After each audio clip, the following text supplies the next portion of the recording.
그 당시 우리는 전혀 인지하지 못했습니다. 이 동양의 작은 나라가 우리의 삶을 근본적으로 뒤바꿔 놓으리라는 사실을 말입니다. 펜타곤에서 총망받던 미국의 정계 장교들이 잇따라 전역을 선언하자 백악관은 일대 혼란에 휩싸였습니다. 어머니, 저는 이제 미국 국적을 포기할 것입니다. 북한과 불과 60km 거리에 김정은의 미사일 위협이 상존하는 위험 지역에 미군 여성 장교들이 연이어 정착하는 비정상적인 현상이 발생하고 있었습니다. 주한미군 장교 중 73%가 복무 후 한국 정착을 희망한다는 통계는 대체 한국이 이들에게 어떤 매력을 발산했는지에 대한 근본적인 질문을 던지게 합니다.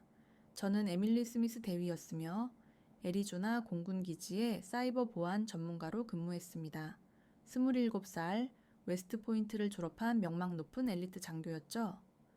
그날 역시 평소와 다름없이 새벽 5시에 기상하여 사막을 달리고 있었습니다. 애리조나의 건조한 공기가 폐부를 채우는 그 순간까지도 제 인생이 곧 180도 뒤바뀔 것이라고는 상상조차 하지 못했습니다. 스미스 대위, 긴급 소집입니다. 부관이 황급히 달려와 소식을 전했습니다. 평온한 애리조나 기지에서 긴급 소집 명령이 내려지자 불길한 예감이 엄습했습니다. 회의실에 들어서니 이미 6명의 여군 장교들이 모여 있었고 모두 불안한 기색이 역력했습니다. 그때 대령이 들어와 충격적인 지시를 하달했습니다. 펜타곤 직속 명령이다. 여러분은 48시간 내에 대한민국 평택기지로 출발한다. 일순간 회의실의 분위기는 싸늘하게 얼어붙었습니다. 한국이요? 북한 바로 옆 나라가 아닙니까? 잠깐만요. 평택이 어디에 위치해 있습니까? 누군가 질문했습니다. 비무장지대에서 65km 떨어진 곳이다.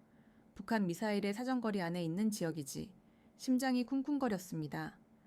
사이버전 전문가였던 저는 당연히 전방 배치는 피할 수 있을 것이라 예상했는데 왜 하필 우리를 보내는 것일까요? 한미연합 사이버 방어 체계 구축 임무다. 여성 장교들의 섬세함이 요구되는 임무이기도 하다. 솔직히 납득하기 어려운 설명이었지만 군인에게 명령은 절대적인 법입니다. 숙소로 복귀하여 노트북을 켰습니다. 한국 평택을 검색하자 가장 먼저 나타난 결과는 북한 도발 위협 지역이었습니다. 뉴스는 온통 미사일 발사, 군사훈련, 긴장 고조와 같은 단어들로 가득 차 있었습니다. 에밀리, 괜찮겠어? 룸메이트 제인이 걱정스러운 표정으로 물었습니다. 제인 역시 한국 파견 명단에 포함되어 있었습니다. 솔직히 말하면 무서워. 방탄복이라도 구입해야 하는 거 아닐까? 농담하지 마. 정말 필요할지도 몰라. 우리는 진지하게 아마존에서 방탄조끼를 검색하기 시작했습니다. 개인보호 장비, 방독면, 응급처치키트까지 마치 전쟁터로 향하는 심정이었습니다. 출발 전날 밤 부모님께 영상통화를 걸었습니다.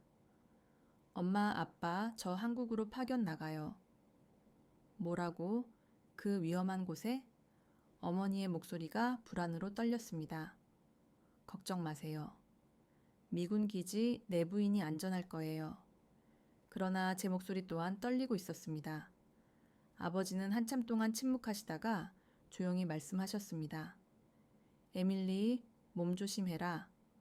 한국 전쟁 때 내 삼촌도 그곳에서. 아버지는 끝내 말을 잇지 못하셨습니다. 다음날 새벽 수송기에 탑승했습니다.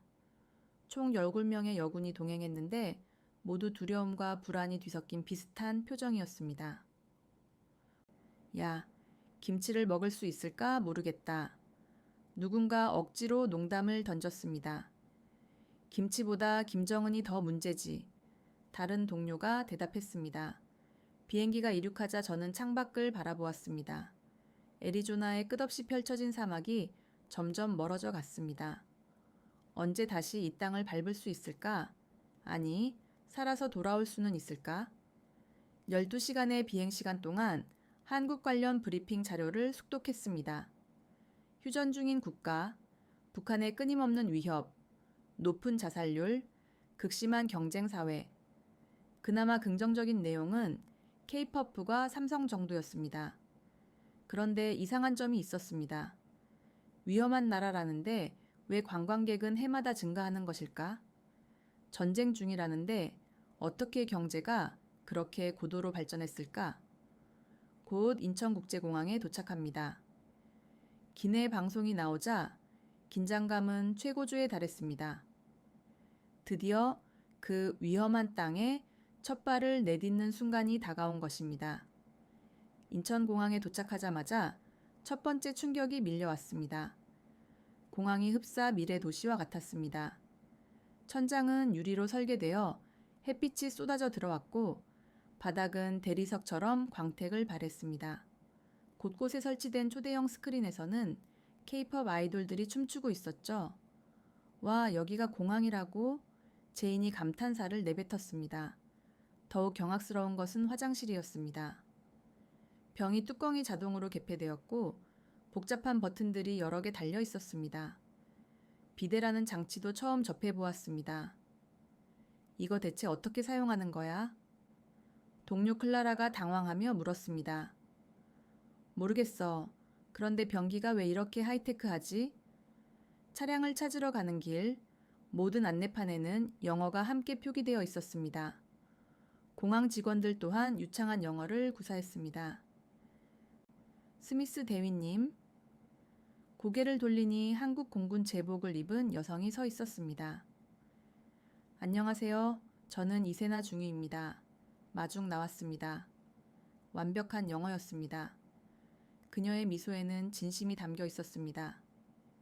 아, 안녕하세요. 그런데 여기 정말 안전한가요? 북한이 세나 중위는 웃음을 터뜨렸습니다. 걱정 마세요. 아마 미국보다 더 안전할 겁니다. 저희가 믿기 어렵다는 표정을 짓자 그녀는 덧붙였습니다. 직접 보시면 알게 될 거예요. 일단 평택으로 이동하시죠. 공항을 나서는 순간 또다시 놀라움을 금치 못했습니다. 주차장까지 가는 통로 전체가 실내였으며 에스컬레이터와 무빙워크가 설치되어 있었습니다. 애리조나 공항에서는 뜨거운 햇볕 아래 짐을 끌고 걸어야 했던 것과는 대조적이었습니다. 채 탑승하자 세나 중위가 스마트폰을 꺼냈습니다. 내비게이션을 켤게요. 7분 후 교통 정보를 확인해야 합니다. 7분이요? 네. 한국은 어디서든 바부지가 터집니다. 그녀가 작은 봉투를 건넸습니다. 선물입니다. 한국 유심칩과 티머니 카드요. 티머니가 무엇입니까? 교통카드입니다. 이것 하나만 있으면 버스, 지하철, 택시, 심지어 편의점까지 모두 결제할 수 있어요. 편의점에서 교통카드를 사용한다니 미국에서는 상상조차 할 수 없는 일이었습니다. 고속도로를 달리며 창밖을 살펴보았습니다. 아파트들이 숲처럼 높이 솟아 있었고 산들은 겨울임에도 불구하고 푸른빛을 띠고 있었습니다. 도로는 깨끗했으며 차량들은 질서정연하게 움직였습니다.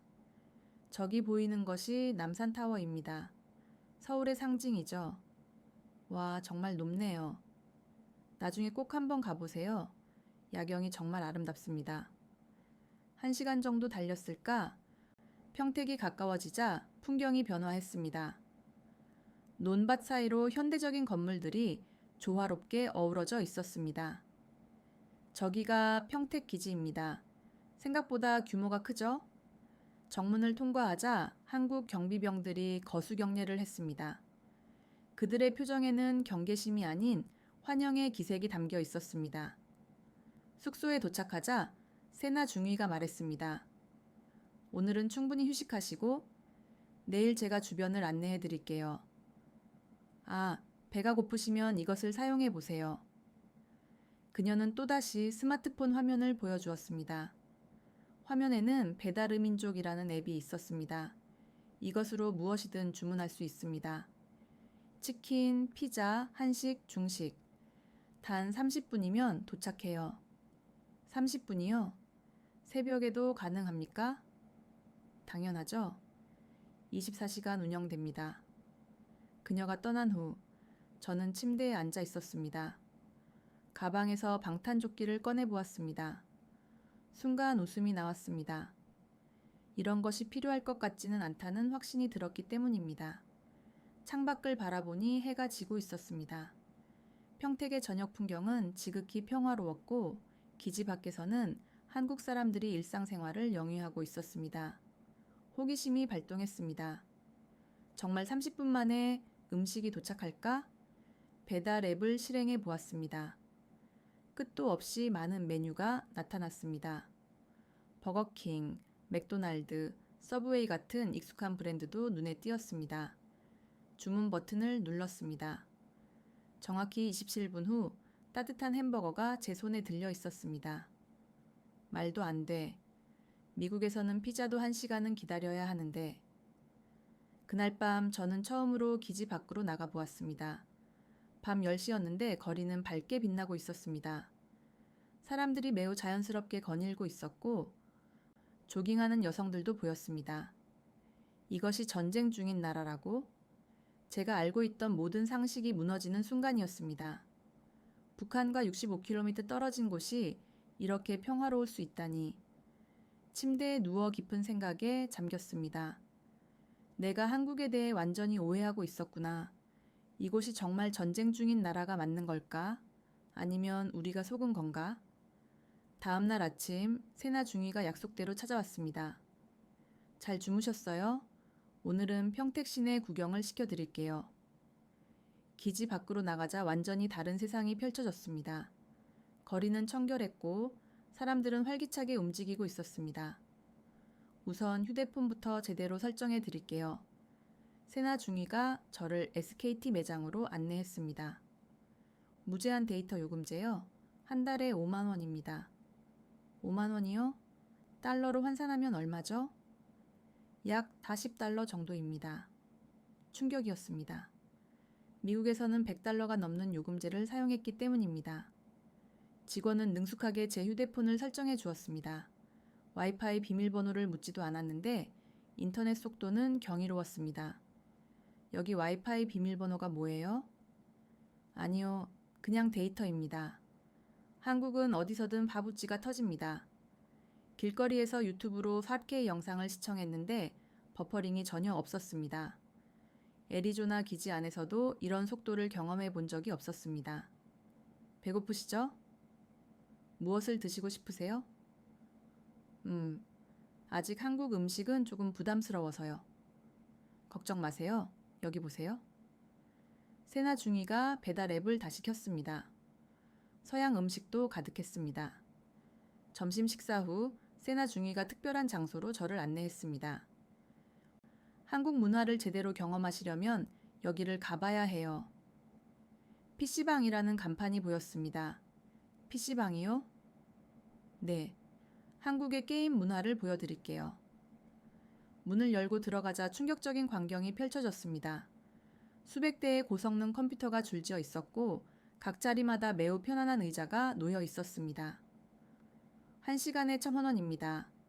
1달러도 채 안 되는 금액이죠. 더 놀라운 것은 따로 있었습니다. 여기서 음식도 주문해 먹을 수 있어요. 라면, 김밥, 음료수. 화면 한쪽에는 주문 버튼이 있었고 몇 번의 클릭만으로 음식을 주문할 수 있었습니다. 옆자리에서는 한국 고등학생들이 게임에 열중하고 있었습니다. 그중 한 명이 저를 보더니 영어로 말을 걸었습니다. 미군이세요?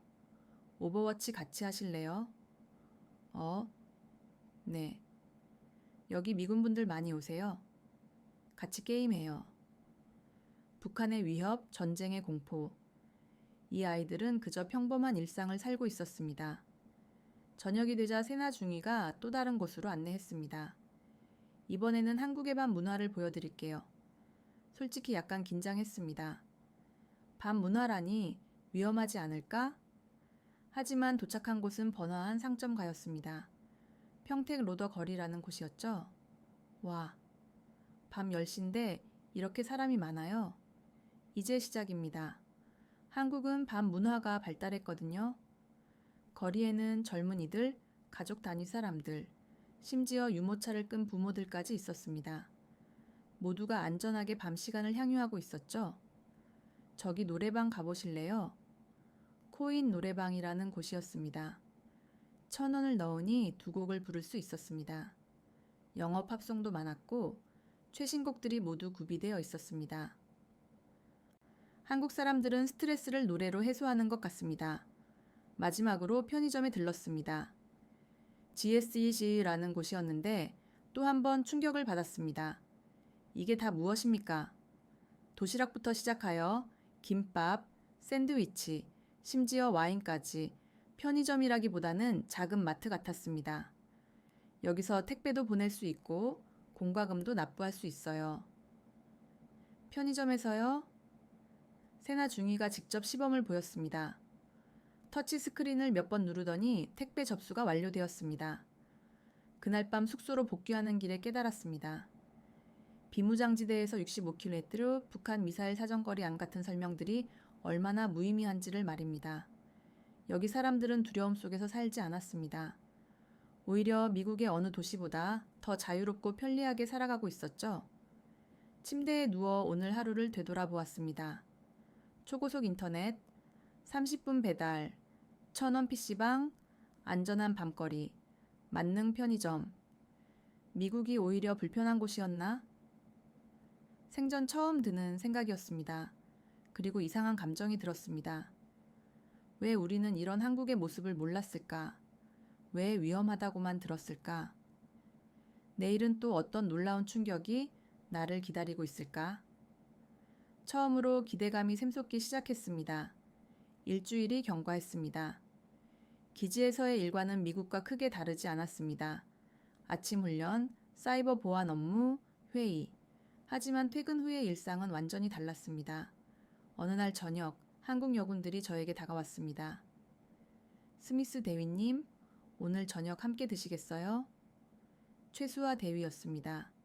그녀는 영어가 유창했습니다. 네, 좋습니다. 그럼 군복 갈아입고 정문에서 만나요. 편안한 복장으로 오세요. 편한 복장이라니? 미국에서는 상관과 식사할 때도 격식을 차렸는데 말입니다. 정문에서 만난 한국 여군들은 완전히 다른 사람들이었습니다. 청바지에 후드티 운동화 차림이었죠. 언니, 오늘 막걸리 한번 마셔볼래요? 언니, 저를 말하는 것입니까? 네, 에밀리 언니. 김지우 중사가 활짝 웃었습니다. 계급이 낮은 사람이 저를 언니라고 부르다니? 한국에서는 친한 사이끼리 언니, 동생이라고 불러요. 군대 밖에서는 계급은 잠시 잊으셔도 돼요.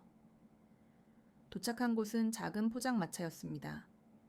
천막 안에 플라스틱 의자와 테이블이 놓여 있었죠. 여기가 어디예요? 포차예요. 한국의 진정한 문화를 경험할 수 있는 곳이죠. 막걸리라는 하얀 술이 나왔습니다.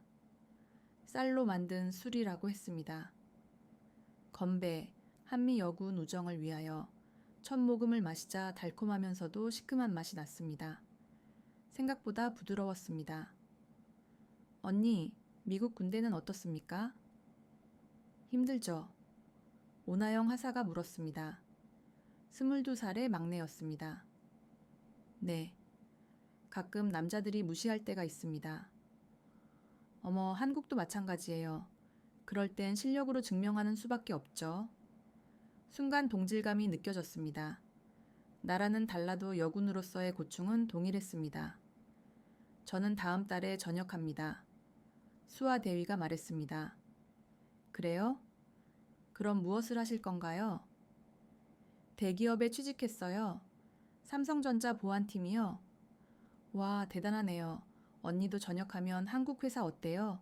언니 같은 인재는 환영받을 거예요. 농담인 줄 알았는데 수아의 눈빛은 진지했습니다. 시간이 흐를수록 우리는 더욱 가까워졌습니다. 군대 이야기, 연애 이야기, 가족 이야기.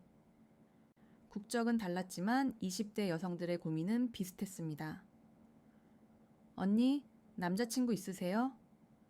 아니요, 군대에서 연애하기 쉽지 않아요. 맞아요. 소문이 무서워서 못하겠어요. 모두가 공감하며 웃었습니다. 그날 이후로 매주 금요일마다 모였습니다. 때로는 치킨집, 때로는 고깃집, 때로는 카페에서. 가장 기억에 남는 것은 합동 야간 행군이었습니다. 20km를 걸어야 했는데 중간에 정말 포기하고 싶었습니다. 언니, 조금만 더 힘내세요. 나영 하사가 제 배낭을 들어주었습니다. 안 돼.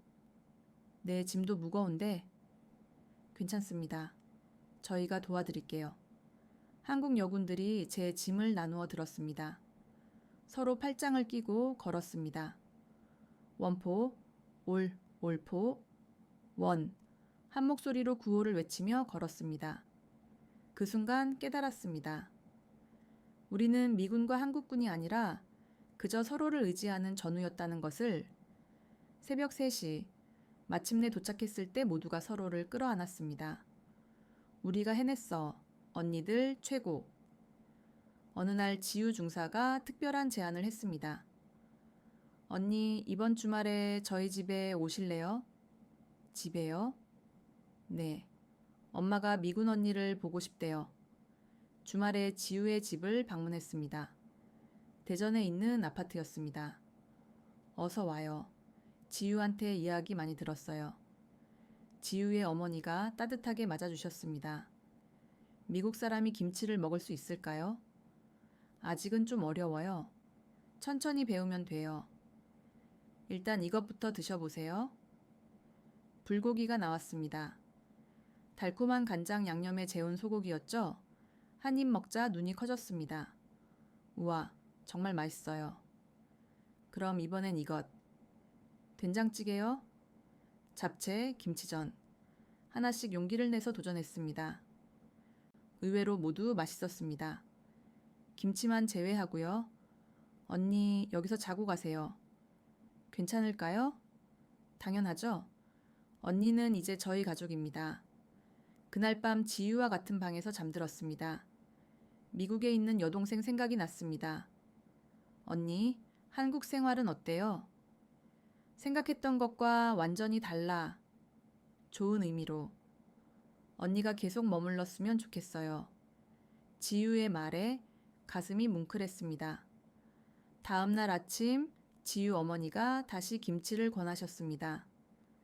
딱 한 번만 먹어봐요. 불고기랑 같이 먹으면 정말 맛있어요. 용기를 내어 작은 김치 조각을 불고기와 함께 먹었습니다.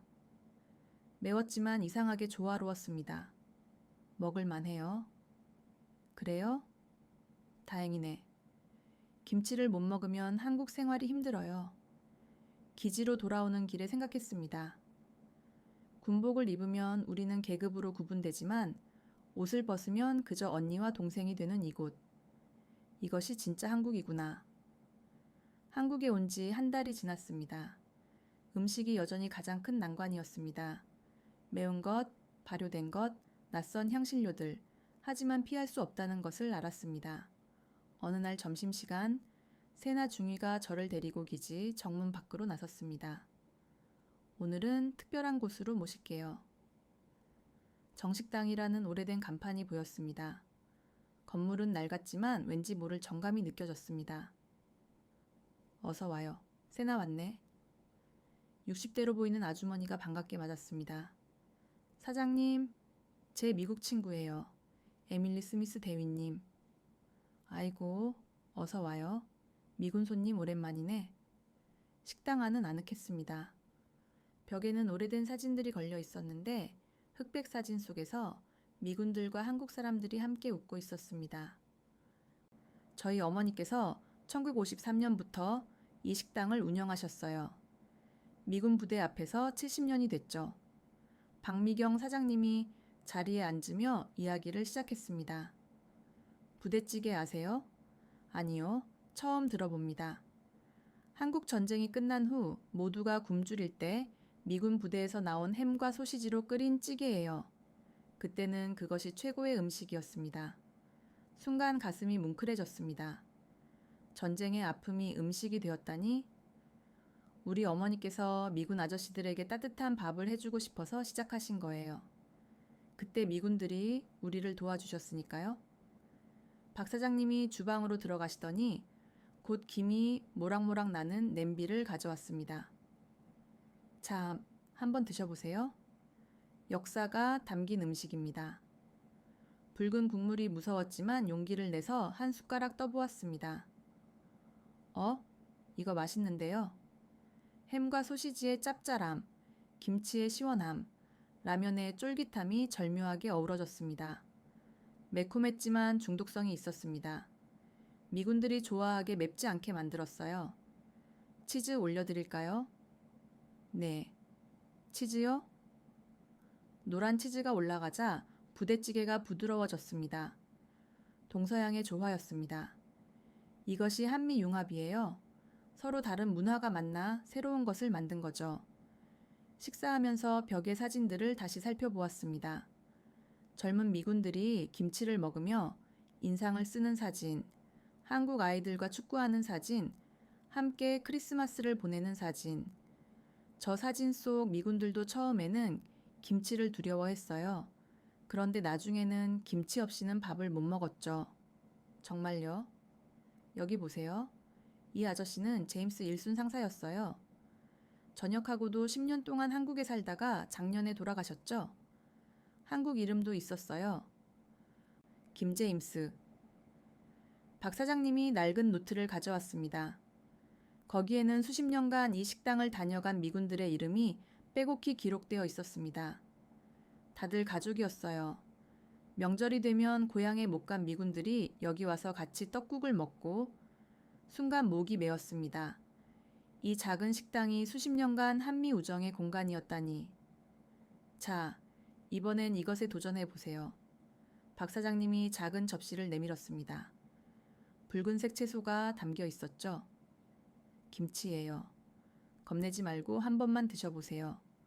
떨리는 손으로 김치를 집었습니다. 아삭 소리와 함께 매운맛이 강하게 퍼졌습니다. 눈물이 핑 돌았지만 매워요. 그런데 시원한 맛이 나요. 그것이 김치의 매력입니다. 처음엔 맵지만 계속 먹으면 없어서는 안 돼요. 그날 저는 부대찌개 한 냄비를 남김없이 비웠습니다.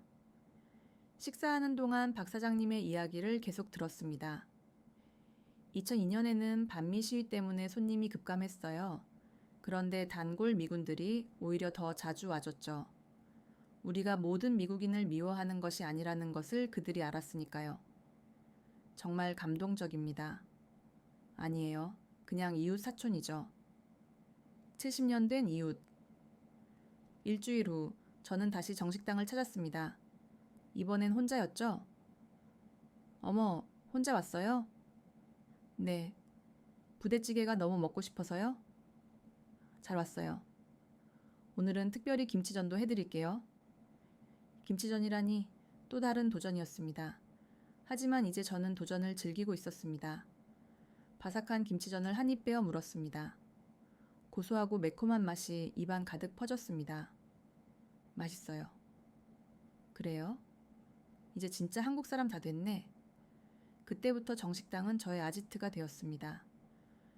힘든 날에는 박 사장님의 위로를 받았고 좋은 날에는 함께 기뻐했습니다. 에밀리야, 이제 너도 우리 식구야. 어느 날 박 사장님이 말씀하셨습니다. 여기 이름 적어. 우리 식당 가족 명단이야. 떨리는 손으로 제 이름 석자를 적었습니다. 에밀리 스미스. 좋아. 이제 평생 찾아올 수 있는 집이 생긴 거야. 한 달 뒤 놀라운 일이 발생했습니다. 아침에 일어나니 김치찌개가 간절히 먹고 싶었던 것입니다. 내가 김치찌개를 원하다니. 스스로도 믿기지 않았습니다. 그날 아침 식당에서 김치찌개를 주문했습니다. 동료들이 놀란 눈으로 쳐다보았습니다. 에밀리, 너 김치찌개 먹어? 응. 이제 김치 없으면 밥이 안 넘어가. 모두가 믿을 수 없다는 표정이었습니다. 불과 2달 전만 해도 김치 냄새만 맡아도 도망가던 제가 말입니다. 박 사장님 말씀이 옳았습니다. 김치는 단순한 음식이 아니었습니다. 한국을 이해하는 핵심 열쇠였고 한국인이 되어가는 과정이었습니다. 한국에 온 지 2달이 지났습니다. 어느 날 저녁 숙소에서 넷플릭스를 시청하다가 갑자기 답답해졌습니다. 애리존에서는 저녁 9시만 되면 외출을 꺼렸었는데 에라, 모르겠다 용기를 내서 밖으로 나왔습니다. 밤 11시였습니다. 놀랍게도 거리는 대낮처럼 밝았습니다. 가로등이 구석구석을 비추고 있었고 CCTV가 곳곳에 설치되어 있었습니다. 더 놀라운 것은 사람들이었습니다. 조깅하는 사람들, 편의점에서 나오는 학생들, 치킨을 배달하는 라이더들, 모두가 자연스럽게 밤거리를 누비고 있었죠. 이게 가능한 일이야? 평택 호수공원까지 걸어갔습니다. 공원 입구에서 잠시 망설였습니다. 미국이었다면 절대 혼자 들어가지 않았을 곳이었기 때문입니다. 하지만 공원 안은 저녁인데도 밝았습니다. 산책로를 따라 조명이 설치되어 있었고 비상벨도 곳곳에 눈에 띄었습니다. 처음 오셨어요? 갑자기 말을 걸어온 사람에 깜짝 놀랐습니다. 50대로 보이는 여성이었습니다. 아, 네. 저 미군인데요. 아, 그래서 어색해 보였구나. 여기 안전하니까 걱정 마세요. 저도 매일 밤 운동하러 와요. 그녀 뒤로 비슷한 연령대의 여성들이 함께 걷고 있었습니다. 우리 호수공원 걷기 모임이에요. 같이 걸을래요? 망설이다가 합류했습니다. 6명의 한국 여성들과 함께 호수를 걸었습니다. 미국은 밤에 밖에 못 나간다면서요? 한 분이 물었습니다. 네. 특히 여자 혼자서는 위험합니다. 어머, 그럼 운동은 언제 해? 헬스장에서요? 실내에서만. 다들 혀를 찼습니다. 그게 무슨 삶이야. 밤 산책이 얼마나 좋은데. 호수를 한 바퀴 도는 동안 많은 이야기를 나누었습니다. 그들은 매일 밤 이렇게 모여서 운동한다고 했습니다. 한국은 정말 안전해요. 특히 여성들에게는 천국이죠. 새벽에 다녀도 무서울 게 없어요. 진짜요? 새벽에도요? 당연하죠. 택시도 안전하고, 버스도 밤새 다니고, 그리고 안심 서비스도 있어요. 안심 서비스가 무엇인지 설명을 들었습니다. 여성이 밤늦게 귀가할 때 경찰이 동행해주는 서비스라니. 미국에서는 상상도 못할 일이었습니다. 산책을 마치고 돌아가려는데 한 분이 말했습니다. 내일도 나와요. 우리 11시에 여기서 만나요. 정말 괜찮을까요? 당연하죠. 운동 친구는 많을수록 좋아요. 숙소로 돌아오는 길, 새벽 12시가 넘었는데도 거리는 여전히 안전했습니다. 편의점은 환하게 불을 밝히고 있었고 순찰차가 천천히 지나갔습니다. 다음 날부터 저는 매일 밤 산책을 나갔습니다. 때로는 혼자, 때로는 한국 아주머니들과 함께. 어느 날은 새벽 2시까지 걸었습니다. 미국 친구들에게 영상통화를 걸었습니다. 지금 몇 시야? 미쳤어? 새벽 2시잖아. 나 지금 혼자 공원 산책 중이야. 뭐? 위험하지 않아? 카메라를 돌려 주변의 밝은 가로등, 깨끗한 거리, 조깅하는 사람들을 보여주었습니다. 말도 안 돼. 이게 진짜야? 친구들은 믿을 수 없다는 표정이었습니다. 한 달쯤 지나자 저는 야행성 인간이 되었습니다. 낮에는 일하고 밤에는 평택 곳곳을 탐험했죠. 심야 영화를 보러 가고 24시 카페에서 책을 읽고 새벽 시장 구경도 갔습니다. 모든 것이 안전했습니다. 특히 인상 깊었던 것은 여성 안심 지킴이 집이었습니다. 위급할 때 도움을 요청할 수 있는 곳들이 동네마다 지정되어 있었습니다. 이런 게 있다니 편의점 아르바이트생이 설명해 주었습니다. 여기 스티커 보이죠? 이런 곳은 모두 안전해요. 경찰과 바로 연결됩니다. 어느 날 밤 미국에 있는 어머니와 통화했습니다. 엄마, 나 지금 밖에서 전화하고 있어. 뭐? 몇 시인데? 밤 11시 공원 벤치에 앉아 있어. 에밀리, 당장 들어가. 위험해. 엄마, 여기는 안전해요. 진짜로요? 어머니는 끝까지 믿지 못하셨습니다. 미국에서는 상상할 수 없는 일이었으니까요. 한국의 밤은 저에게 새로운 세상을 열어주었습니다. 시간에 구애받지 않는 자유, 성별에 구애받지 않는 안전. 이것이 진정한 자유가 아닐까? 두려움 없이 언제든 밖으로 나갈 수 있는 것. 한국이 제게 준 가장 큰 선물은 밤의 자유였습니다. 기지 근처 스타벅스에서 일하던 어느 날이었습니다.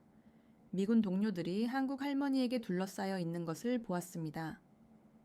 뭐 하는 거야? 다가가서 물었습니다. 70대로 보이는 할머니가 스마트폰을 들고 계셨습니다. 아이고, 이 젊은이들이 카톡도 못 갈아서야. 최영숙 할머니였습니다.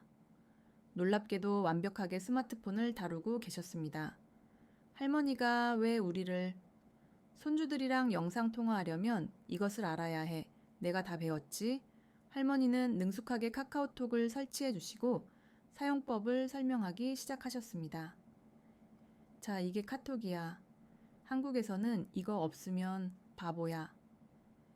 미군들은 어리둥절한 표정으로 따라했습니다. 미국에서는 아직도 문자 메시지를 사용하는 사람들이 많은데 여기서는 70대 할머니가 메신저 앱을 가르치고 있었으니까요. 프로필 사진도 넣어야지. 아, 이 사진 별로야. 다시 찍어. 할머니는 미군들의 프로필 사진까지 일일이 챙겨주셨습니다. 이모티콘도 받아야 해. 무료로 받는 법 알려줄게.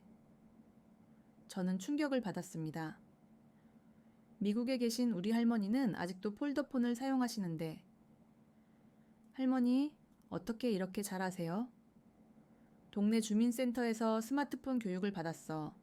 일주일에 2번씩 공짜야. 주민센터에서 노인들을 위한 디지털 교육을 한다니 미국에서는 상상도 못할 일이었습니다. 배달앱도 깔아줄까? 요즘은 이걸로 장도 봐. 할머니는 쿠팡, 마켓컬리, 배달의민족까지 설명해 주셨습니다. 새벽 배송 알아? 밤에 주문하면 아침에 도착해. 늙어서 장 보러 다니기 힘든데 이게 얼마나 좋은지. 한 미군이 물었습니다. 할머니, 인터넷 뱅킹도 하세요? 당연하지. 은행 갈 일이 없어. 전부 폰으로 해. 할머니는 뱅킹 앱을 열어 보여주셨습니다. 이체, 공과금 납부, 심지어 주식 투자까지. 작년에 삼성전자 주식을 샀는데 쏠쏠했지. 모두가 입을 다물지 못했습니다. 그날 이후로 최 할머니는 스타벅스의 명물이 되셨습니다. 미군들이 디지털 문제가 생기면 모두 할머니를 찾았죠. 할머니, 이 앱이 설치가 안 돼요. 할머니, 와이파이 연결이 안 돼요. 할머니, 온라인으로 기차표 어떻게 사요? 할머니는 항상 친절하게 도와주셨습니다. 어느 날 할머니가 저에게 특별한 것을 보여주셨어요. 이것 봐, 우리 실버 유튜브 채널이야. 춘자 할머니의 디지털 라이프라는 채널이었죠. 구독자가 5만 명이 넘었습니다. 할머니가 유튜버세요? 그럼 노인들에게 스마트폰 사용하는 법을 알려주는 거지. 수익도 쏠쏠해. 영상을 보니 정말 대단했습니다. 카메라 앵글, 편집, 자막까지 완벽했습니다. 손주가 처음에는 도와줬는데 이제는 나 혼자 다 해. 한국의 디지털 인프라는 단순히 빠른 인터넷 속도를 의미하는 것이 아니었습니다. 모든 세대가 함께하는 디지털 사회였습니다. 정부 서비스 또한 충격적이었습니다. 민원24라는 사이트에서 모든 서류를 온라인으로 발급받을 수 있었습니다. 미국에서는 운전면허증 갱신하려면 하루 종일 줄을 서야 하는데 여기선 5분이면 끝나요. 세나 중위가 웃으며 말했습니다. 병원 예약, 세금 신고, 심지어 투표까지 온라인으로 가능했습니다. 가장 놀라운 것은 디지털 포용이었습니다. 나이, 계층에 상관없이 모두가 디지털 혜택을 누리고 있었죠. 한국은 나이가 디지털 격차의 원인이 되지 않는 곳이구나. 이제 저도 한국의 디지털 생활에 완전히 적응했습니다. 모든 것을 스마트폰으로 해결하는 것이 당연해졌죠. 미국으로 돌아가면 이 편리함을 포기해야 한다는 생각에 벌써부터 답답함을 느꼈습니다. 9월이 되자 기지 전체가 들뜬 분위기였습니다. 한국인 직원들이 뭔가를 열심히 준비하고 있었죠. 추석이 뭐예요? 세나 중위에게 물었습니다. 한국의 가장 큰 명절이에요. 미국의 추수감사절 같은 거죠. 가족들이 모두 모여요. 추석 연휴가 시작되자 기지가 텅 비었습니다. 한국 군인들과 직원들이 모두 고향으로 떠났습니다. 미군들만 덩그러니 남았습니다. 외롭겠네. 첫날은 넷플릭스나 보며 시간을 보냈습니다.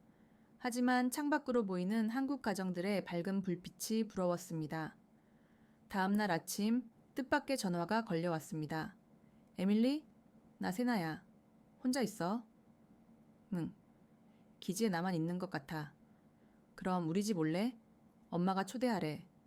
정말? 괜찮을까? 당연하지. 30분 후에 데리러 갈게. 설레는 마음으로 준비했습니다. 뭘 입어야 할지, 선물은 뭘 가져가야 할지 고민되었습니다.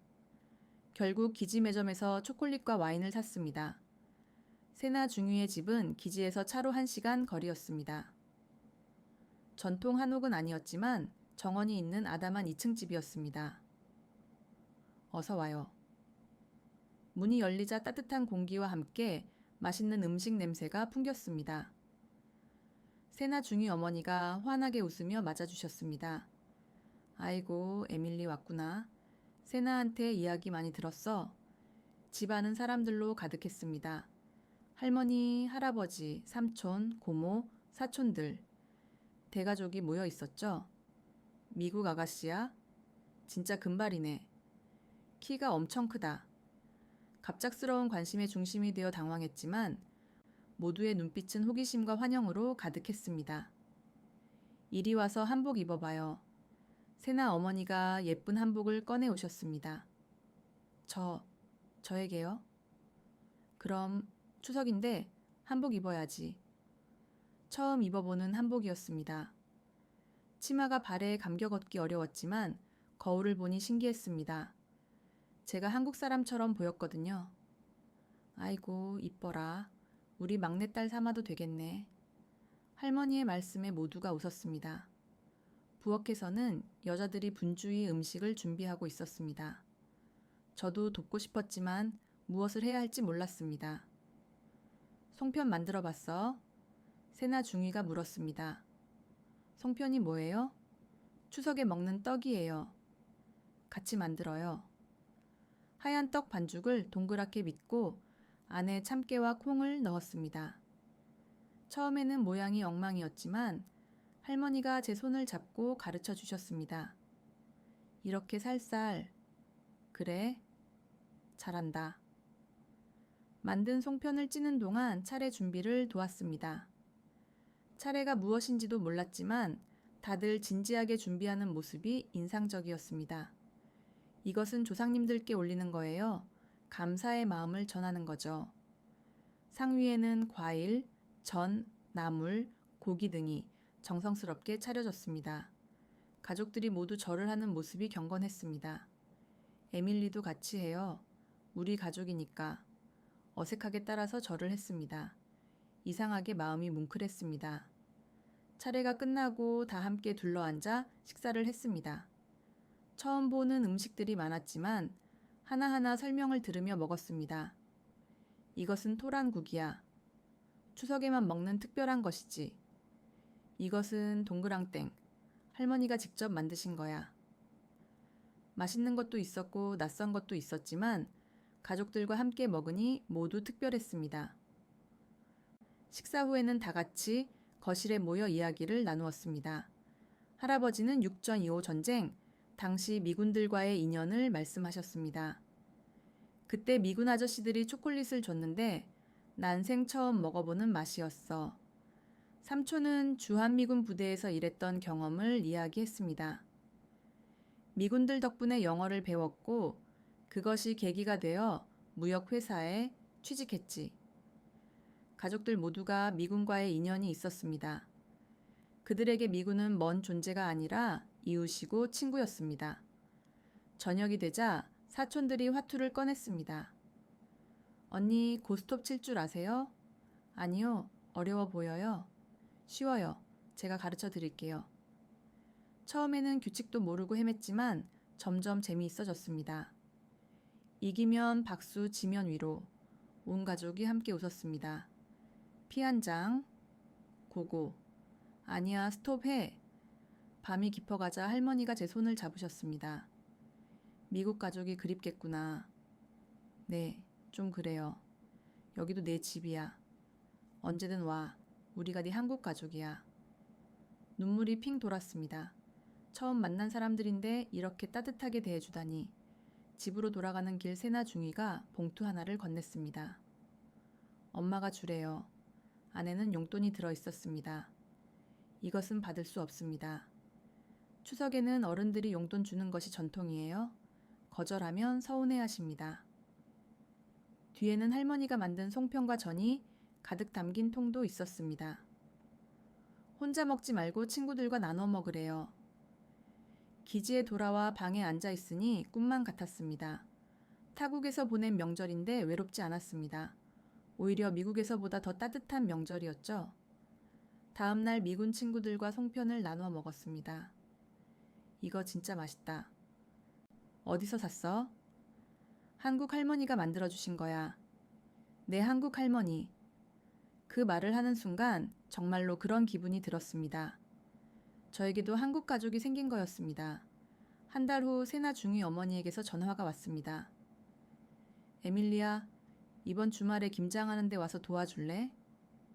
김장이요? 겨울 동안 먹을 김치 담그는 거야. 가족들이 모두 모여서 해. 그렇게 저는 또 한 번 한국 가족의 일원이 되었습니다. 배추를 절이고 양념을 버무리고 김치를 담그며 하루를 보냈습니다. 에밀리가 담근 김치는 에밀리 김치야. 겨울 내내 먹을 거야. 이제 추석이 제가 가장 좋아하는 명절이 되었습니다. 가족의 의미를 다시 배운 날이니까요. 여름이 끝날 무렵 기상청에서 역대급 태풍 경보를 발령했습니다. 태풍 카눈이 한반도를 향해 북상하고 있었죠. 카테고리 4급 태풍이래요. 진짜 위험할 것 같습니다. 세나 중위가 걱정스럽게 말했습니다. 미국에서도 허리케인을 경험했지만 한국에서의 첫 태풍이라 긴장되었습니다. 기지에서는 비상 대비 태세에 들어갔습니다. 모든 야외 물품을 실내로 옮기고 비상용품을 준비했죠. 스미스 대위, 한국 민간인 지역도 확인해야 합니다. 상관이 지시했습니다. 기지 주변을 둘러보니 한국 주민들도 분주하게 움직이고 있었습니다. 가게들은 서둘러 문을 닫고 사람들은 마트로 몰려갔습니다. 정식당에 들러보았습니다. 박 사장님이 혼자 창문에 테이프를 붙이고 계셨습니다. 사장님, 제가 도와드릴게요. 에밀리, 위험한데 기지에 있어야지. 괜찮아요. 같이 해요. 함께 창문을 보강하고 의자와 테이블을 안전한 곳으로 옮겼습니다. 태풍이 상륙한 밤 정말 무서웠습니다. 바람 소리가 괴물처럼 울부짖었고 비는 폭포수처럼 쏟아졌습니다. 새벽 3시 긴급 소집이 떨어졌습니다. 평택시 저지대 침수 피해 발생, 지원 가능한 인원은 즉시 집결. 망설임 없이 뛰어나갔습니다. 한국 군인들과 경찰, 소방관들이 이미 구조 작업을 하고 있었습니다.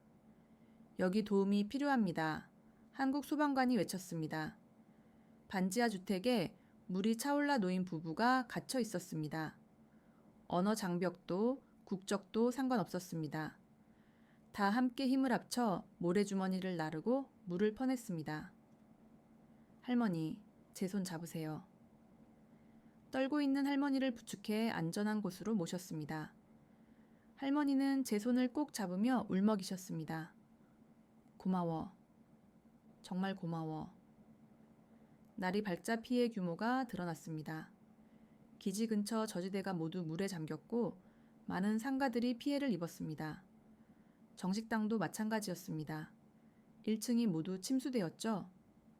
아이고, 이걸 어떻게 해야 하나? 박 사장님은 망연자실하셨습니다. 그때 놀라운 일이 일어났습니다. 미군들이 하나둘 모여들기 시작한 것입니다. 사장님, 저희가 도와드릴게요. 여기가 우리 식당이잖아요. 평소 정식당을 이용하던 미군들이 자발적으로 나선 것입니다. 삽과 빗자루를 가져오고 진흙을 퍼내고 청소를 시작했습니다. 한국 주민들도 가세했습니다. 우리도 돕겠습니다. 같이 해요. 국경을 넘어선 협력이었습니다. 미군과 한국인이 함께 땀 흘리며 일했습니다. 하나, 둘, 셋. 무거운 냉장고를 함께 들어 옮겼습니다. 말은 잘 통하지 않아도 마음은 통했습니다. 이틀 동안 쉬지 않고 복구 작업을 했습니다. 온몸이 진흙투성이가 되었지만 아무도 불평하지 않았죠? 여러분, 정말 감사합니다. 박 사장님이 눈물을 흘리셨습니다. 사장님이 저희를 가족처럼 대해주셨잖아요. 한 미군이 말했습니다. 이럴 때 돕는 게 가족이죠. 복구가 끝난 후 박 사장님이 특별한 결정을 하셨습니다. 오늘은 공짜예요. 다들 마음껏 드세요. 미군과 한국인이 함께 앉아 부대찌개를 먹었습니다. 지치고 힘들었지만 모두가 웃고 있었습니다. 이것이 진짜 한미동맹이다. 누군가 외쳤습니다. 모두가 박수를 치며 환호했습니다. 그날 밤 숙소에 돌아와 일기를 썼습니다. 오늘 진짜 동맹이 무엇인지 알았다. 종이에 적힌 조약이 아니라 서로를 돕는 마음이다. 어려울 때 함께하는 것. 그게 진짜 친구다.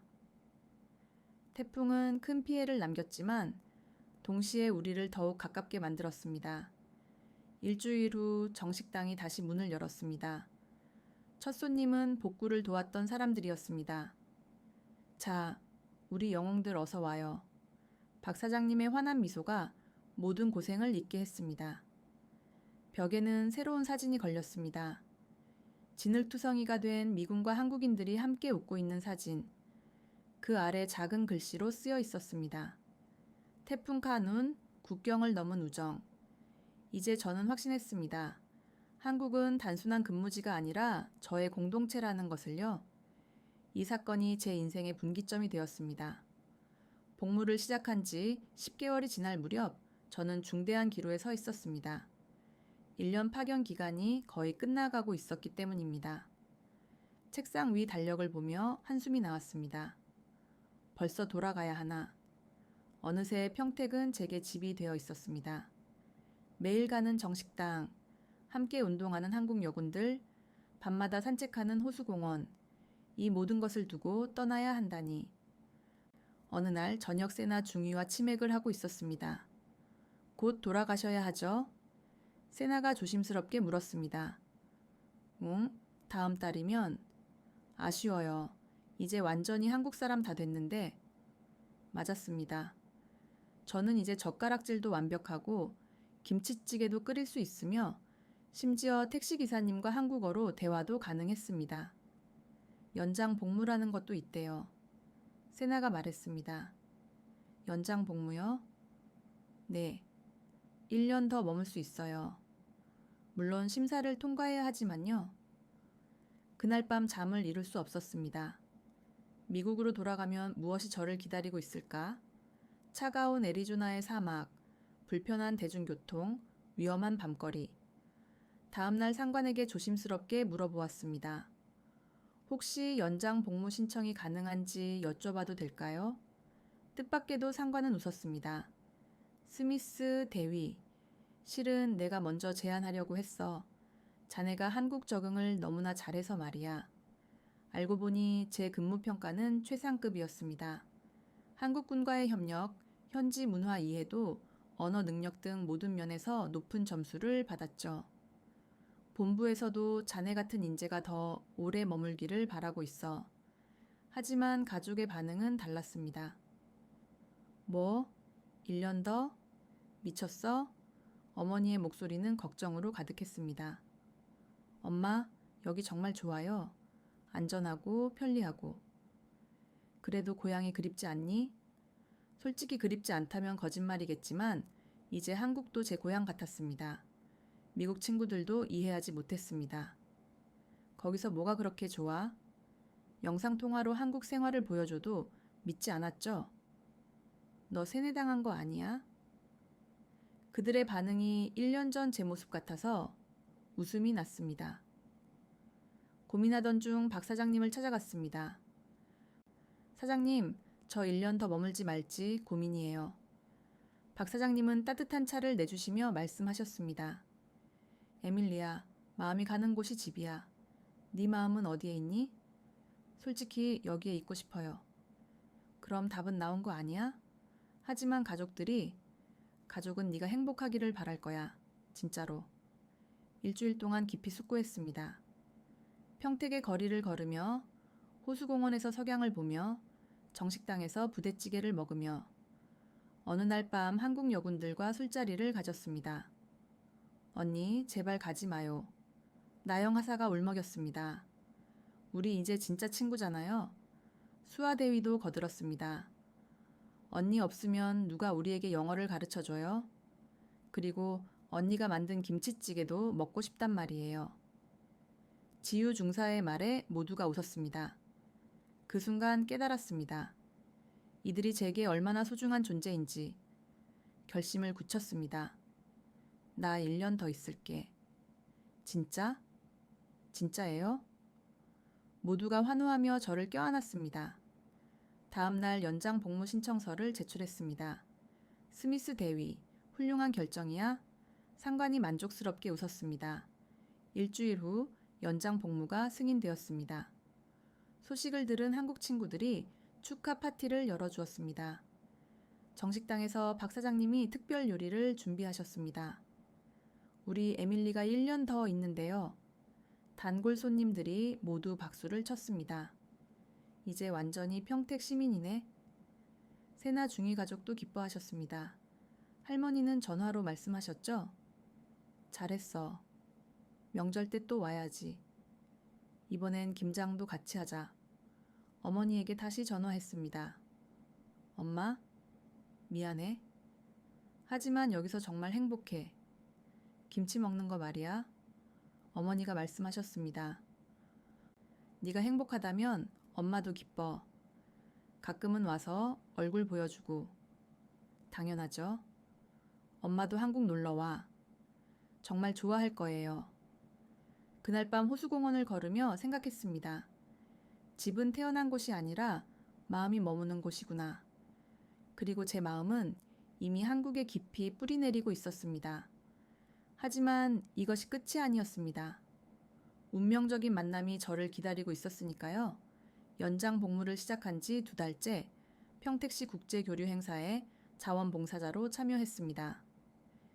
에밀리 대위님, 한국어도 잘하시니 통역을 도와주실 수 있나요? 행사 담당자가 부탁했습니다. 그곳에서 운명적인 만남이 이루어졌습니다. 안녕하세요. 저는 강현우라고 합니다. 오늘 행사 진행을 맡았습니다. 키가 크고 안경을 쓴 남자였습니다. 평택시청 국제협력과에서 일한다고 했죠? 아, 안녕하세요. 에밀리 스미스예요. 한국어 정말 잘하시네요. 얼마나 계셨어요? 1년 반 정도요. 와, 1년 반 만에 이 정도면 천재시네요. 그의 미소가 따뜻했습니다. 하루 종일 함께 일하면서 자연스럽게 대화를 나누었습니다. 그는 미국 유학 경험이 있어 영어도 유창했고 유머 감각도 있었습니다. 미국 음식 그립지 않으세요? 가끔요. 특히 제대로 된 햄버거요. 아, 그럼 제가 아는 곳이 있는데 혹시 다음 주에 시간 있으세요? 순간 심장이 빠르게 뛰었습니다. 이것은 데이트 신청인가? 네, 괜찮아요. 그렇게 시작된 만남은 점점 깊어졌습니다. 현우는 저를 평택의 숨겨진 명소들로 안내했습니다. 작은 북카페, 한적한 산책로, 현지인들만 아는 맛집들. 여기가 제가 제일 좋아하는 곳이에요. 평택호 전망대였습니다. 석양이 물드는 호수가 장관을 이루었습니다. 와, 정말 아름다워요. 에밀리 씨도 아름다워요. 얼굴이 붉어졌습니다. 한국 남자들이 이렇게 직설적인가? 시간이 지날수록 현우와 더욱 가까워졌습니다. 그는 제게 한국 문화를 더 깊이 알려주었고 저는 그에게 미국 이야기를 들려주었습니다. 에밀리 씨는 왜 한국이 좋아요? 사람들이 따뜻해서요. 정이 많고. 미국 사람들은 안 그래요. 친절하지만 거리를 두죠. 한국처럼 가족같이 대하지는 않아요. 그럼 저는요? 저도 가족 같아요. 현우의 눈이 반짝였습니다. 아니요, 현우 씨는 특별해요. 석 달 후 현우가 특별한 곳으로 저를 데려갔습니다. 부모님이 에밀리 씨를 만나고 싶대요. 네? 부모님이요? 긴장되었습니다. 한국에서 부모님을 만난다는 것은 특별한 의미를 지니는 일이었으니까요. 현우 부모님은 따뜻하게 저를 맞아주셨습니다. 미군이라고 해서 걱정했는데 정말 예쁘고 착하네요. 어머니가 미소 지으셨습니다. 한국 음식도 잘 먹고요? 네. 김치찌개 제일 좋아해요. 어머, 진짜 한국 사람 다 됐네. 그날 저녁 현우가 진지하게 말했습니다. 에밀리, 나는 당신을 정말 사랑해요. 앞으로도 계속 함께하고 싶어요. 심장이 쿵쿵거렸습니다. 나도 현우 씨가 좋아요. 겨울이 되자 현우가 프로포즈를 했습니다. 장소는 남산타워였습니다. 에밀리, 나와 결혼해 줄래요? 평생 한국에서 함께 살자. 반지를 보는 순간 눈물이 났습니다. 네, 1000번이고, 네. 하지만 현실적인 문제들이 있었습니다. 군인 신분인데 결혼이 가능할까? 내년에 전역하면 되잖아요. 한국 회사들이 당신 같은 인재를 엄청 원합니다. 정말요? 당연하죠. 사이버 보안 전문가의 한국어까지 완벽한데. 부모님께 소식을 전했습니다. 엄마, 나 결혼해. 뭐? 누구랑? 한국 남자야. 정말 좋은 사람이야. 어머니는 충격을 받으셨지만 영상통화로 현우를 만난 후 마음을 여셨습니다. 에밀리를 행복하게 해주세요. 약속드립니다. 어머님. 한국 여군 친구들은 난리가 났습니다. 언니 진짜. 대박. 현우 씨 진짜 좋은 사람이야. 결혼식 때 우리가 들러리 설게. 박 사장님은 특별한 제안을 하셨습니다. 결혼식 피로연 우리 식당에서 해. 70년 역사상 처음으로 미군 결혼식이야. 모든 것이 꿈만 같았습니다. 사랑은 계획할 수 없는 것이었습니다. 한국에 파견 왔다가 사랑을 찾을 줄 누가 알았겠어요? 결혼 준비는 문화 충돌의 연속이었습니다. 며느리가 명절 때 뭘 해야 한다고요? 현우가 조심스럽게 설명했습니다. 점 붙이고 나물 무치고. 근데 엄마가 다 도와주실 거예요. 한국 며느리 정말 힘들구나. 하지만 시어머니는 의외로 개방적이셨습니다. 에밀리는 외국인이니까 천천히 배우면 돼. 너무 부담 갖지 마. 결혼식은 2번 올렸습니다. 먼저 미군 기지교회에서, 다음엔 한국식 웨딩홀에서. 한국식 결혼식이 특히 인상적이었습니다. 수백 명의 하객, 빛나는 패백, 축의금 문화. 이 봉투들이 다 뭐예요? 축의금이야. 결혼 축하하면서 돈을 주는 거지. 돈을요? 왜요? 서로 돕는 거야. 나중에 그들이 결혼하면 우리도 줄 거야. 상부상조 문화가 신기했습니다. 결혼 후 시댁 적응이 시작되었습니다. 첫 명절이 가장 큰 고비였습니다. 에밀리야, 이번 설날에 뭐 할 줄 아는 거 있어? 시어머니가 물으셨습니다. 전 부치는 거 배웠어요. 그래? 그럼 같이 해보자. 시어머니와 함께 부엌에 섰습니다. 동그랑땡을 만들면서 대화를 나누었습니다. 미국에는 이런 명절이 없어. 추수감사절이 있는데 칠면조를 구워 먹어요. 칠면조? 나중에 한번 해줘. 정말요? 제가요? 그럼 우리도 미국 문화를 배워야지. 시어머니의 열린 마음에 감사했습니다. 가장 어려웠던 건 김장이었습니다. 에밀리, 이번엔 김장 제대로 배워볼래? 배추 절이기부터 시작했습니다. 하루 종일 서서 일하니 허리가 끊어질 것 같았습니다. 힘들지? 아니에요. 괜찮아요. 거짓말하지 마. 나도 처음엔 죽는 줄 알았어. 시어머니가 웃으셨습니다. 양념 만들기는 더 복잡했습니다. 젓갈, 마늘, 생강, 고춧가루. 비율을 맞추는 것이 과학 실험 같았습니다. 이건 며느리 비법이야. 잘 배워둬. 네. 어머니. 온 가족이 모여 김치를 담그는 모습이 정겨웠습니다. 미국에서는 상상도 못할 풍경이었습니다.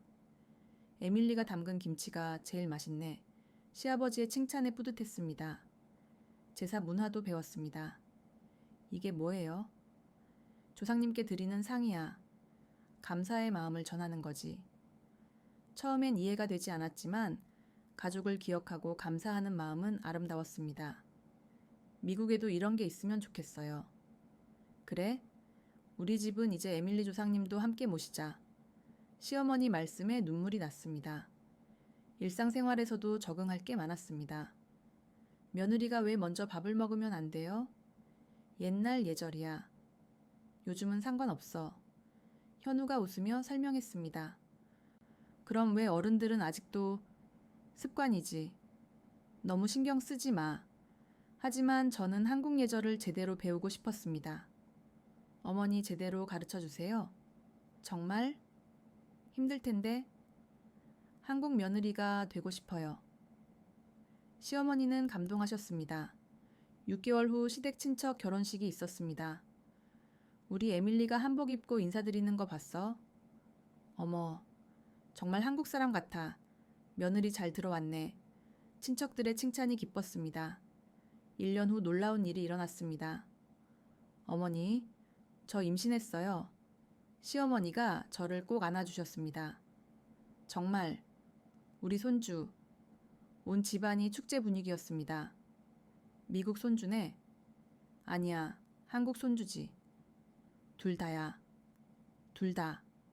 모두가 웃었습니다. 산후조리원 문화도 경험했습니다. 2주 동안 여기서 쉬는 거예요? 응. 한국 산모들은 다 와. 미국에는 이런 거 없는데. 그래서 한국이 좋은 거야. 시어머니가 매일 미역국을 끓여주셨습니다.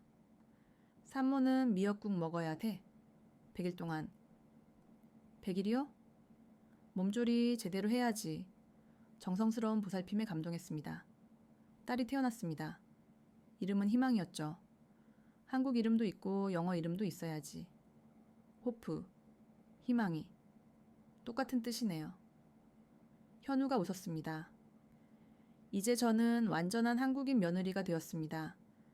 김치도 담그고 제사도 지내고 명절 음식도 만들 수 있어요. 하지만 가장 중요한 것은 마음이었습니다. 가족을 사랑하는 마음. 그것이 진짜 한국인 며느리의 자격이었죠. 희망이가 태어난 날은 제 인생 최고의 날이었습니다. 엄마 닮아서 눈이 크네. 아빠 닮아서 코가 오뚝해. 가족들이 모두 모여 축하해 주었습니다. 한국의 육아 문화는 또 다른 충격이었습니다. 100일 잔치를 해야죠. 시어머니가 말씀하셨습니다. 100일 잔치가 뭐예요? 아기가 태어난 지 100일 되는 날 하는 잔치야. 100일 상에는 특별한 의미가 담긴 음식들이 올라갔습니다. 백설기, 수수팥떡, 과일. 백설기는 순수함을, 수수팥떡은 애군을 막아준대. 미국에서는 상상도 못할 전통이었죠. 돌잔치는 더 성대했습니다.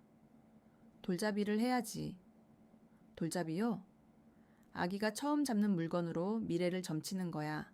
실, 돈, 책, 마이크, 청진기. 여러 물건을 놓고 희망이가 무엇을 잡을지 지켜봤습니다. 희망이가 마이크를 잡았습니다. 우리 희망이가 방송인이 되려나? 모두가 웃으며 박수쳤습니다. 한국의 육아 지원 시스템 또한 놀라웠습니다. 미국은 의료비가 얼마나 나왔어? 친구가 물었습니다. 출산 비용만 수만 달러가 넘었어. 뭐? 여기는 거의 공짜인데. 한국의 건강보험 혜택이 이렇게 좋은지 몰랐습니다. 아동수당도 나와요. 현우가 설명했습니다. 정부에서 매달 육아 지원금을 줘. 진짜. 미국에는 그런 거 없는데. 어린이집도 인상적이었습니다. 희망아, 안녕. 선생님들이 정말 따뜻했습니다. 매일 사진을 보내주고 아이 상태를 자세히 알려주었죠. 오늘 희망이가 친구랑 블록놀이 했어요. 김치를 처음 먹어봤는데 잘 먹더라고요. 희망이는 자연스럽게 두 언어를 배웠습니다. 엄마, 밀크 주세요. 아빠, 북 읽어줘. 한국어와 영어를 섞어 쓰는 모습이 귀여웠습니다. 3살이 되자 희망이는 완벽한 한국 아이가 되었습니다. 엄마, 김치 주세요. 김치를 좋아해? 네. 김치 맛있어요? 미국 할머니가 영상통화로 보고 놀라셨습니다. 세상에, 애가 김치를 그렇게 잘 먹어? 엄마, 여기선 이게 일상이야. 유치원에서도 희망이는 인기가 많았습니다. 희망이가 영어 가르쳐줬어요. 희망이 엄마가 진짜 미국 사람이에요? 아이들이 신기해했죠? 문화 차이로 고민될 때도 있었습니다. 희망아, 왜 할머니한테 반말해? 시어머니가 물으셨습니다. 미국에는 존댓말이 없어서요. 아, 그렇구나. 천천히 가르치면 되지. 두 문화를 조화시키는 것이 쉽지 않았지만 희망이는 잘 적응했습니다. 한국 전통도 자연스럽게 배웠습니다. 할머니, 세배해요. 아이고, 우리 희망이 착하네. 명절마다 한복을 입고 세배하는 희망이가 너무 사랑스러웠습니다. 5살이 된 지금, 희망이는 자랑스럽게 말합니다. 나는 한국 사람이에요. 그리고 미국 사람이에요. 두 나라의 문화를 모두 가진 희망이가 자랑스럽습니다. 가끔 희망이가 물어요. 엄마는 어느 나라 사람이에요? 그럴 때마다 저는 웃으며 대답합니다. 엄마는 희망이 나라 사람이야? 희망이가 준 가장 큰 선물은 제게 새로운 정체성을 준 것이었습니다. 이제 저는 미국인도 한국인도 아닌 희망이 엄마입니다. 희망이가 초등학교에 입학할 무렵 중대한 결정을 해야 했습니다. 에밀리, 우리 영주권 신청할까? 현우가 제안했습니다. 영주권이요? 응, 이제 조건이 다 되잖아요. 5년 이상 거주, 한국어 능력, 안정적인 직업. 맞았습니다. 저는 이미 한국 IT 기업에서 보안 전문가로 일하고 있었죠. 미국 국적을 포기해야 하나요? 아니, 복수국적 가능해. 희망이도 그렇잖아. 고민이 되었지만 답은 이미 정해져 있었습니다. 영주권 신청 면접 날 심사관이 물었습니다. 왜 한국 영주권을 신청하시나요? 막힘없이 한국어로 대답했습니다. 한국은 제 집입니다. 제 가족이 있고 제 삶이 있어요. 희망이가 잘 자라고 있습니다. 심사관이 미소 지었습니다. 한국어를 정말 잘하시네요. 환영합니다. 영주권을 받은 날 박 사장님께 먼저 달려갔습니다. 사장님, 저 이제 진짜 한국 사람이에요. 아이고, 우리 에밀리. 축하해. 박 사장님이 특별한 선물을 주셨습니다. 이거 우리 식당 레시피야. 이제 너도 정식 가족이니까. 정식당의 70년 비법이 담긴 노트였습니다. 눈물이 났습니다. 한국 여군 친구들도 축하해 주었습니다. 언니, 이제 진짜 안 가는 거죠? 응, 영원히 여기 있을 거야. 만세. 펜타곤의 최종 보고서를 제출했습니다. 한국 사회 적응 및 정착 과정에 관한 보고서. 마지막 문장은 이랬습니다. 한국은 단순한 동맹국이 아닙니다. 제2의 고향이 될 수 있는 곳입니다. 미국 가족들도 이제는 이해해 주었습니다. 에밀리, 너 정말 행복해 보여. 어머니가 한국을 방문했을 때 말씀하셨습니다. 이제 알겠어. 왜 여기에 있고 싶은지. 아버지도 인정하셨습니다. 희망이가 이렇게 건강하게 잘 자라는 걸 보니 안심이다. 10년이 지난 지금 저는 완전히 정착했습니다. 평택시 다문화 가족 지원센터에서 봉사활동을 합니다. 새로운 외국인들을 돕는 일이죠. 선생님도 처음엔 힘드셨어요. 베트남에서 온 세댁이 물었습니다. 당연하죠. 김치 냄새만 맡아도 도망갔어요. 진짜요? 지금은 김치 없으면 못 사신다면서요? 시간이 해결해줘요. 마음을 열면 다 좋아져요. 매주 금요일엔 정식당에서 영어 수업을 합니다. 오늘은 주문하는 표현을 배워볼까요? 동네 아이들이 열심히 따라합니다. Can I have a hamburger, please? Good job. 희망이는 이제 초등학교 3학년입니다. 엄마, 나 커서 통역사 할래요. 왜? 엄마처럼 두 나라를 연결해주고 싶어요. 가슴이 뭉클했습니다. 작년에 놀라운 소식을 들었습니다. 강 레베카 씨 아시죠? 평택시 명예시민 되셨대요. 저요? 정말요? 평택시장이 직접 명예시민증을 수여했습니다. 한미 우호 증진에 기여한 공로를 인정합니다. 5년 전 두려움에 떨며 도착했던 곳에서 명예시민이 되다니 이제 저는 당당히 말할 수 있습니다. 저는 평택시민 에밀리 스미스입니다. 아니, 더 정확히는 강에밀리입니다. 현우의 성을 따라서요. 매일 아침 호수공원을 달리며 생각합니다. 집은 태어난 곳이 아니라 사랑하는 곳이구나. 그리고 저는 이곳 한국, 평택을 사랑합니다. 현재 저는 유튜브 채널을 운영하고 있습니다. 구독자가 50만 명이 넘었어요. 안녕하세요. 에밀리예요. 오늘은 새로 한국에 오시는 미군들을 위한 꿀팁을 준비했어요. 카메라 앞에서 자연스럽게 한국어와 영어를 섞어가며 이야기합니다. 댓글들이 뜨겁습니다. 언니 덕분에 한국 적응 잘했어요. 미군 가족인데 정말 도움됐습니다. 한국인인데도 몰랐던 정보 감사해요. 매달 첫째 주엔 신규 파견 미군들을 위한 오리엔테이션을 합니다. 여러분, 겁먹지 마세요. 저도 처음엔 방탄조끼 챙겼어요. 모두가 웃습니다. 한국은 여러분이 생각하는 그런 곳이 아니에요. 오히려 미국보다 안전하고 편리해요. 구체적인 팁들을 알려줍니다. 첫째, 티머니 카드를 만드세요. 둘째, 배달 앱을 까세요. 셋째, 마음을 여세요. 질문이 쏟아집니다. 정말 밤에 다녀도 안전해요? 새벽 2시에 여자 혼자 조깅해도 돼요? 김치는 어떻게 먹어요? 처음엔 힘들지만 석 달이면 중독돼요. 제가 보장합니다. 정식당은 여전히 제 아지트입니다. 에밀리야, 오늘도 신규 미군들 데리고 왔네. 박 사장님은 이제 80세가 넘으셨지만 여전히 정정하십니다. 얘들아, 여기가 70년 역사의 정식당이야. 한미 우정의 산증인이지. 새로운 미군들이 경청합니다. 그리고 이 언니가 15년 전에 처음 왔을 때 김치만 봐도 울었어.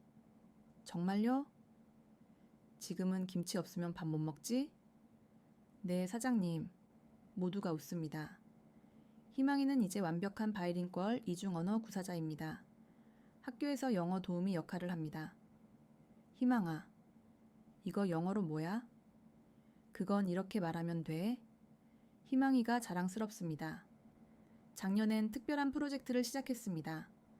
한미 청소년 교류 캠프, 평택 청소년들과 미군 자녀들이 함께하는 프로그램입니다. 우리는 이웃이에요. 서로를 이해하면 더 좋은 친구가 될 수 있어요. 캠프 첫날, 아이들은 어색해했지만 마지막 날엔 모두 친구가 되었죠. 내년에 또 만나자. 카톡 아이디 알려줘. 이런 모습을 보면 뿌듯합니다. 현우는 이제 평택시 국제협력과장이 되었습니다. 여보, 오늘도 미군 관련 미팅이야? 응? 당신이 전문가니까 조언 좀 해줘. 우리 부부는 진정한 한미동맹의 다리 역할을 하고 있습니다. 가끔 미국 언론에서 인터뷰 요청이 옵니다. 왜 한국을 떠나지 않으셨나요? 그럴 때마다 같은 대답을 합니다. 한국은 제 집이니까요. 가족이 있고 삶이 있고 사랑이 있는 곳이에요. 올해 펜타곤에서 연락이 왔습니다. 강에밀리 씨 강연을 부탁드립니다. 주제는 성공적인 해외 적응과 문화 이해. 기꺼이 수락했습니다. 두려움을 가지고 떠났지만 사랑을 가지고 머물렀습니다. 강연의 마지막 문장입니다. 오늘도 평택 호수공원에서 일출을 봅니다. 희망이가 옆에서 함께 뛰고 있어요. 엄마, 여기가 세상에서 제일 좋아요. 엄마도 그렇게 생각해. 20년 전 그 겁에 질린 27살 대위가 볼 수 있다면 믿을까요? 이제 저는 두 세계를 잇는 다리입니다. 그리고 그것이 제 운명이었던 것 같습니다. 지금까지 에밀리 스미스, 아니 강에밀리 씨의 15년 여정을 들으셨습니다. 방탄조끼를 챙기며 공포에 떨던 미군 대위가 한국의 며느리이자 엄마가 되기까지. 그녀의 이야기가 증명하는 것은 무엇일까요? 진정한 한미동맹은 정부 간의 조약이 아니라 사람과 사람 사이에 쌓이는 정으로 만들어진다는 것입니다. 서로를 이해하고 기꺼이 받아들일 때 진정한 평화가 시작되는 것이죠.